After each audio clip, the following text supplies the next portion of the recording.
আজকে আমি মাঝ রাস্তায় দাঁড়িয়ে আছি, কারণ আমার বিছড়ে যাওয়া রুমমেটের সঙ্গে আজকে এতদিন পর দেখা হবে। এতদিন আমরা যেখানে আছি সেখান থেকে ও খুব কাছেই থাকতো, আমরা সেটা জানতামই না।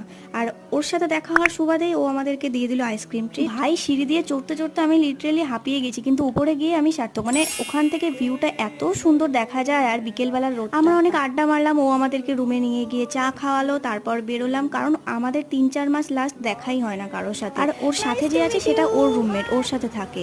আর এতদিন বাদে দেখা হয়ে সত্যি কথা বলতে এত ভালো লাগছে আজকে, মনটা এতদিন ধরে দেখা হয়নি। তারপর সন্ধ্যের পরে তো ফিরে আসলাম বাড়ির সবার সাথে, আমরা আবার এসে যা খেলাম বাইরে দোকান থেকে। আর আগের দিন যে দোকান থেকে সিঙ্গারা নিয়েছিলাম, আজকেও সেই দোকান থেকে সিঙ্গারা নিয়ে রুমে ফিরবো। আসলে আমরা বড় হয়ে যাচ্ছি, সাথে সাথে বন্ধু বান্ধবী সার্কেল, ফ্রেন্ড সার্কেল সব কিছু কমে যাচ্ছে আমাদের।